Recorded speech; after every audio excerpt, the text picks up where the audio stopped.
Obviously, I'm just going to run through a few records I've found on my travels over the last few weeks. I don't know, where to start here. I don't know if I really want to show half of these, whatever.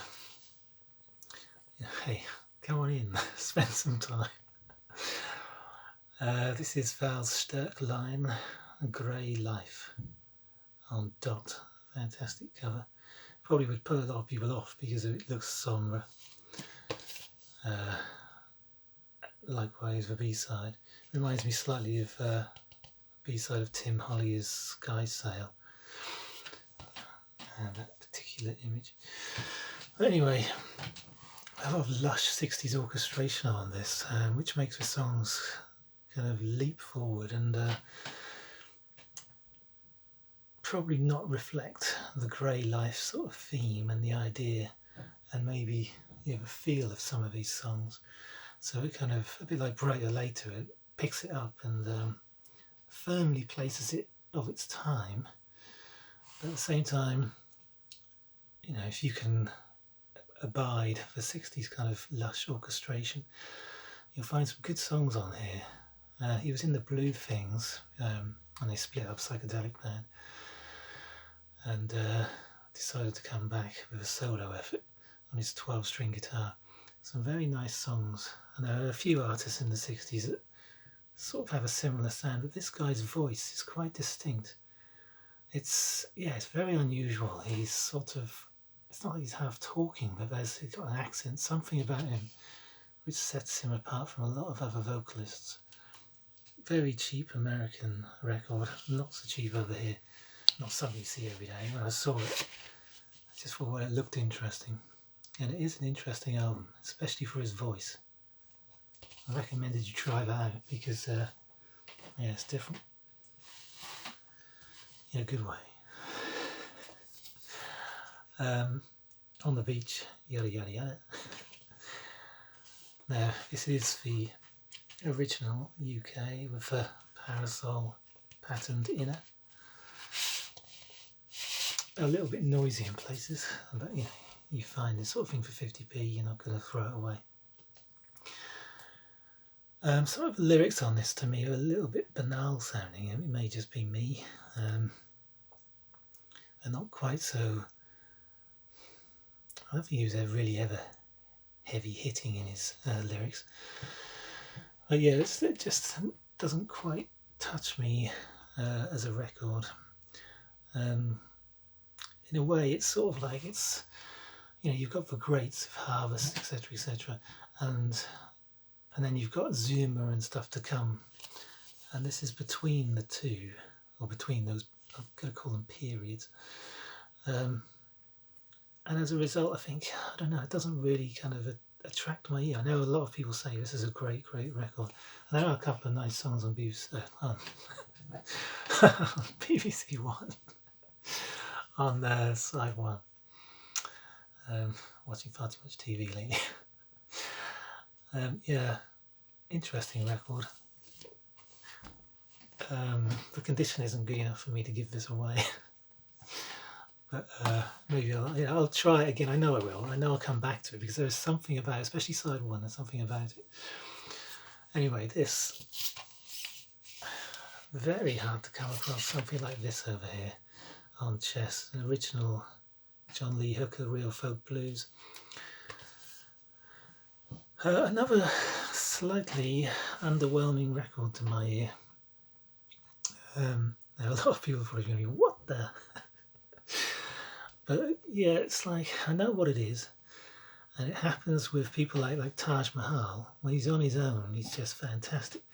When he did that Giant Step album, the Giant Step is like having a band behind him, but they're so pedestrian that they just hold the music back and take it down to like pub rock level, it's like just, and it's the same for this, I think. The band are just going through the motions. Sometimes you hear a band supporting artists like the Howling Wolf London sessions, where they are playing and they are in the groove and they are as powerful as the vocalist and they're propelling the music forward.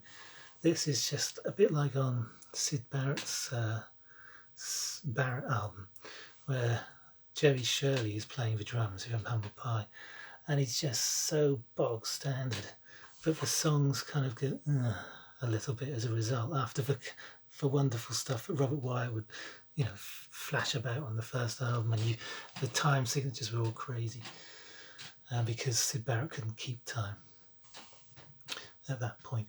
But yeah, there's a little bit, you know, good songs kind of just flattened by bad percussion and backing.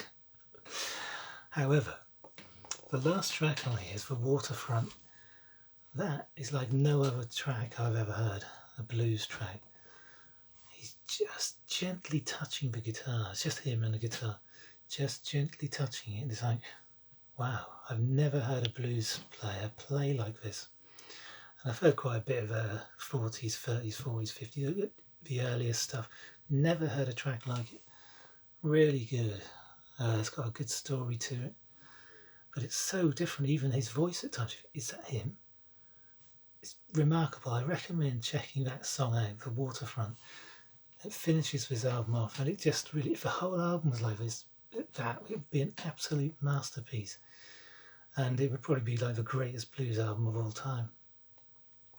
But it isn't. Yeah. You know, yada yada yada. Just showing it because I found it the other day.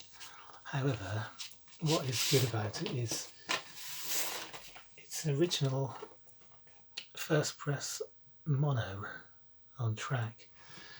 Now you don't see them every day, and usually they're beaten, you know. That's pretty good actually. Hardly a mark on it. A little bit crackly in places. But it's 612004, the stereo is 613004, are very common, and the represses for the red label are very common over here. So to find a first press for 50p, of course I'm going to take it. And this is another remarkable, not remarkable to you guys in the US, because you probably see this every time you kind of, you know, go to buy some fruit and veg. It's probably so common over there, you know, just like laying around on the street corners. But over here, no. This is Mandel's just outside of town. Now, look at the condition of this. I asked in the shop, have you got any records? He said, yeah, let's have a look in the box there. And, you know, I pulled this, a flipping heck, you know, fantastic. And of course, everything else was the usual, just junk, you know. But the condition of this record, remarkable. And it's a first press, first UK press. Not that it's a big deal, but to find it in that condition, you know, the American stuff, which you find on the street corners everywhere, it's always loads of ring wear, and it's, but yeah, fantastic. And this is a US copy. I said it was yeah, it is an original US. I think I may have said UK, but it is an original US copy. So to find that, the only thing wrong is a tiny little nick up here. Not that I'm really all bothered about the condition of records, but yeah, very nice. You know, it's just such a shame that it's just, how does only one record appear amongst? Anyway, that's the way it goes, isn't it? Now this is something I've threatened to show once before, do a whole video on these, but this is a manual top. This is a 12-inch with a corrugated sleeve.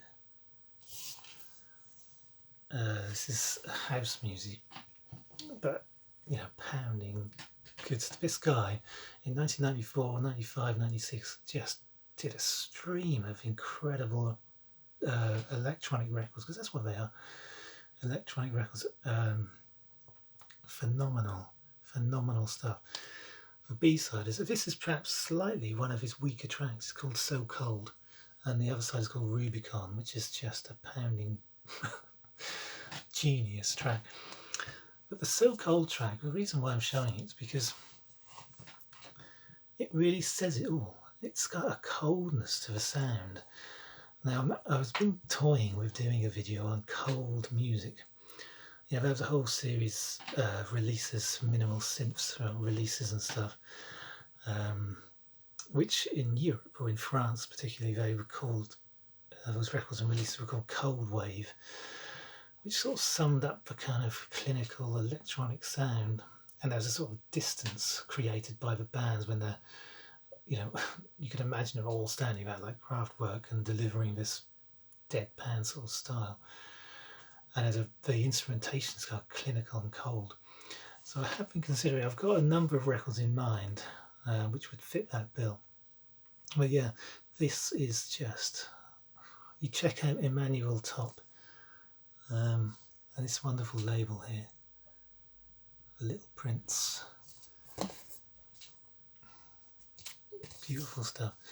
Anyway, I'm probably going to just leave it at that because the next video is going to be some kind of heavy hitters perhaps and some real kind of high quality vinyl. See you later.